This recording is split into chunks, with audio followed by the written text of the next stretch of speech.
세상 무너질 표정으로 이렇게 오시는 분들이 있어요. 내가 어떤 것을 했을 때 행복했었지? 갑자기 돈이 어딘가 숨어 있다가 막 쏟아져 내려오는 그런 느낌이었다.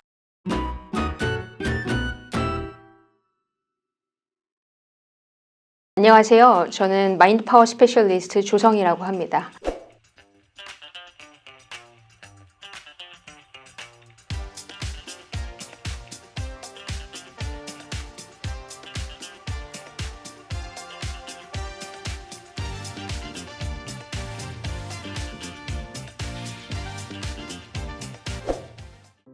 제가 마인드 파워를 공부하면서 제 인생이 정말 많이 바뀌었거든요. 자, 마인드 파워 하면 대부분의 사람들이 좀 어려워 하시거든요. 우리 안에 잠재 능력이 있다는 거예요. 그래서 그 잠재 능력을 그럼 어떻게 끌어내서 그것을 어떻게 적용해서 내 삶을 바꿀 수 있을 것인가. 이걸 되게 어려워 하시거든요. 많은 분들께서 이런 말씀을 하세요. 전 죽어도 살은 못 뺍니다. 전 죽어도 달리기는 못해요.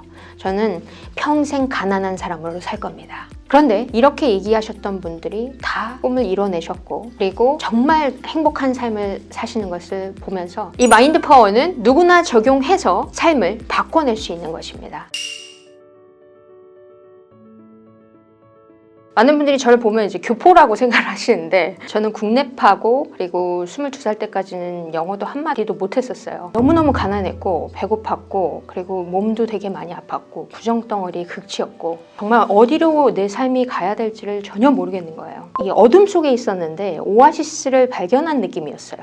그 마인드를 공부하기 시작하면서 그리고 계속 미친 듯이 공부하다 보니까 제 삶이 바뀌기 시작하는 겁니다. 어떤 포인트에서부터 바뀌기 시작했을까 정말 궁금했어요. 그래서 이것을 계속 따라 올라가면서 원조를 찾게 됐죠. 자기계발서의 원조를 쓴 나폴레옹 힐이라는 사람을 알게 됐고 이 사람의 그럼 살아있는 계승자가 누군가를 찾았더니 밥 프록터라는 사람이 있는 것이었어요. 밥 프록터가 한국에 알려지게 된 계기는 사실 이전부터 되게 마스터로 유명을 했었는데 이 론다 번이라는 호주 여자가 전 세계 사람들의 성공한 사람들을 조사했더니 이 사람들은 똑같은 얘기를 하고 있는 거예요. 사람 생각대로 된다였습니다. 그런데 시크릿에 나온 멘토분들 중에서도 나이가 제일 많고 마스터로 인정받는 사람이 밥 프록터였죠. 근데 그 원조가 저기 멀리 있는 거예요. 미국에 있는 겁니다. 그분이 나이가 상당히 들었어요. 아, 이분 돌아가시기 전에 빨리 가야 되겠다.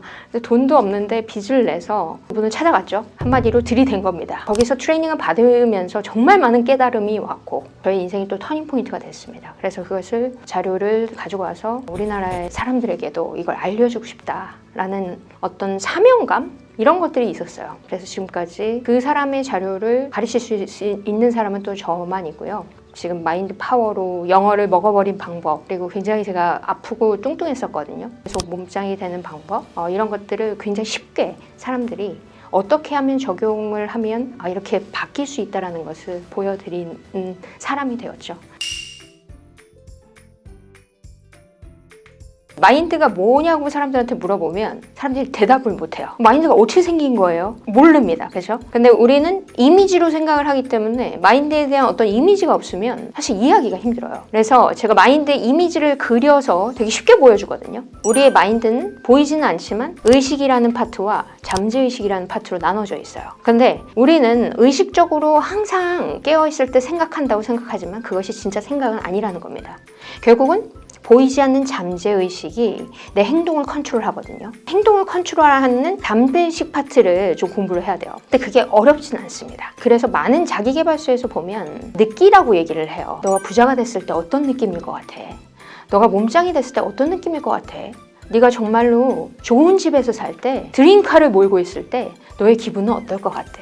이런 걸 자꾸 물어보는 이유는 뭐냐면 감정을 자극하기 위한 겁니다. 잠재의식은 감정에 반응을 하거든요. 그래서 많은 사람들이 그래요. 나는 부자가 될 거야. 나는 이런 집에 살 거야. 나는 이런 차를 살 거야. 이렇게 얘기는 하지만 감정을 느끼지 못해요. 그런 것에 대한 느낌을 가져본 적이 없기 때문입니다. 그래서 내 목표를 딱 정했을 때 그 느낌을 가져가는 것이 되게 중요해요.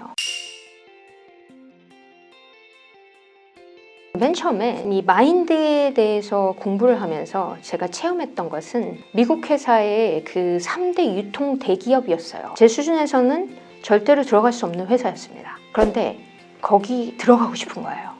제 목표는 분명한 거죠. 그러니까 잠재의식의 힘이라는 것을 공부를 하면서 이 상상에 반응을 하는구나. 그래서 상상을 할 때 오감 만족을 하면서 느끼는 게 되게 중요하거든요. 제가 타겟이라는 회사를 붙여놓고 머릿속에 상상해서 외국인들이랑 막 자유롭게 얘기를 하고 있고, 거기 회사 목걸이가 있었어요. 거기에 제 사진이 있고 거기 제 이름이 있고, 그리고 그 빨간 목걸이를 하고 우리 회사 사람들이랑 다 같이 웃는 모습을 상상한 거죠. 그러니까 정말 어떻게 보면 지금 네 스펙에 넌 그 말도 안 되는 거야. 네가 어떻게 거길 들어가. 이렇게 얘기할 수도 있죠. 그렇지만 상상은 제 마음이잖아요. 그죠? 근데 상상할 때 너무 기분이 좋은 거예요. 웃으면서 잠자리에 드는 거죠. 아침에 일어나면 또 웃고 있습니다. 아침에 일어나자마자 또 상상하고 있는 거죠. 그러던 어느 날 기회가 온 거죠. 그 회사에서 콜을 한 겁니다. 영어 시험도 봐요. 영어 테스트도 보고 이런 것들을 다 거쳐서 입사를 했어요. 그리고 정말 정확하게 처음에 들어갔을 때는 제가 그 부서가 아니었어요. 인터내셔널 팀이 아니었는데 정확하게 3개월 후에 제가 인터내셔널 팀으로 저 혼자 옮기게 됐고, 나머지 팀들은 다 새로 구성했어요.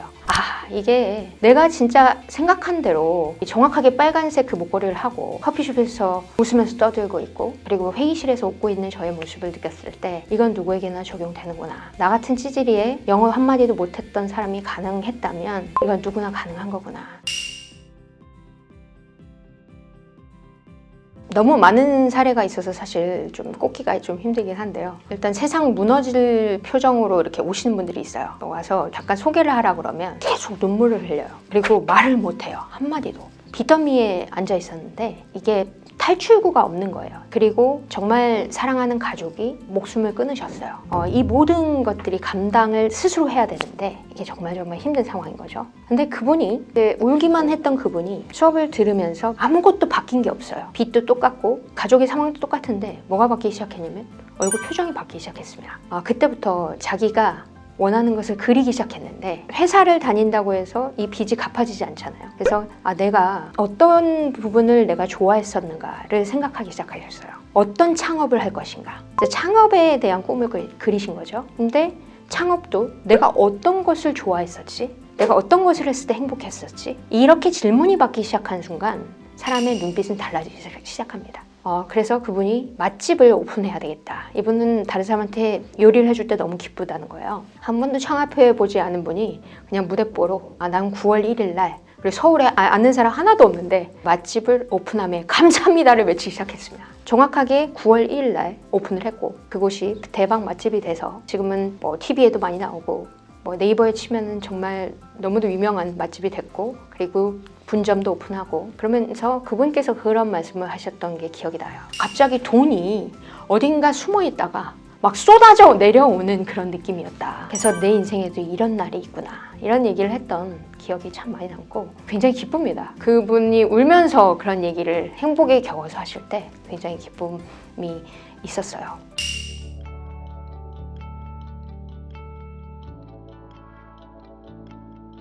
나는 공무원이 돼야 된다. 나는 의사가 돼야 된다. 난 변호사가 돼야 된다. 이거는 이제 부모님이 원하시는 목표죠, 사실. 내가 원하는 삶에 대해서 한번 그려보셨으면 좋겠어요. 나는 어떤 삶을 원하는가. 근데 대부분의 사람들이 자꾸 성공을 원하는데 성공이라는 개념 자체조차 없어요. 당신에게 성공은 뭡니까? 라고 물어보면 그거에 대해서 말을 잘 못해요. 다 누구나 성공하고 싶다라고 하는데 성공의 사실 정의 자체가 다 달라요. 어떤 가치를 향해서 갈 것인가, 이거 되게 중요한 부분인데요. 나에게 성공이란 무엇인가를 먼저 재정의를 한 다음에 그 사람이 되기 위해서 나는 그러면 어떤 것을 해야 될 것인가, 그래서 명확한 목표를 마음속에서 좀 그리셨으면 좋겠거든요.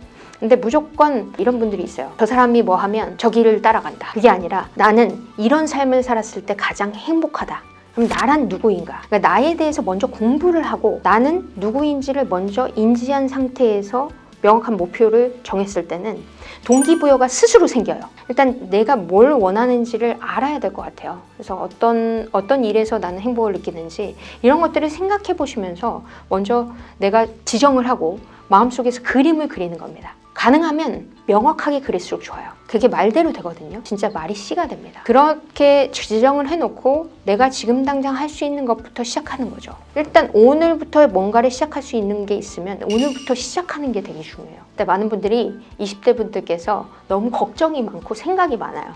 막 이렇게 됐을 때 저렇게 되고 이렇게 됐을 때 계속 계산하고 있습니다. 그러면 아무것도 못합니다. 일단 뭔가를 지금 시작해보는 것, 내 그림을 그리고 내가 지금 당장 할 수 있는 것부터 시작해보는 것을 추천드립니다.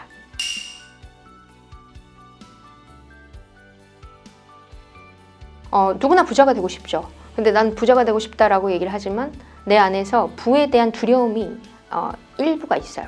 그거는 잠재의식 속에 숨어 있습니다. 결국은 부에 대해서 나도 모르게 밀어내고 있는 것이거든요. 그래서 의식과 잠재의식이 따로 놀아요. 그래서 난 부자가 되고 싶다고 얘기하지만 부자에 대해서 안 좋은 이미지를 가지고 있어요. 그러면서 믿지도 않아요. 믿지 않기 때문에 행동하지 않아요. 내가 그것을 받아들일 만한 그릇의 사람이 되어야 되거든요. 내가 부자가 되었을 때 어떤 부자가 되는 것에 대한 마인드 트레이닝도 필요하지만 내가 잠재의식 속에서 내가 진짜로 어떤 부의 이미지가 내가 받아들일 만한 그런 사람이 되는 것이 일단 먼저 중요하고요. 거기에 플러스해서 나중에 부동산이든 주식이든 공부를 했을 때 더 시너지가 나는 것이죠. 제가 행크TV 영상들을 보면서 되게 또 많이 배웠거든요. 제가 좋아하는 행크TV에 나올 수 있게 돼서 영광이고, 그래서 행크TV 여러분들께 오늘 제가 드린 메시지가 어떤 희망의 메시지, 그리고 나도 할 수 있겠구나 라는 이런 영감을 드렸다면 전 너무 기쁠 것 같습니다.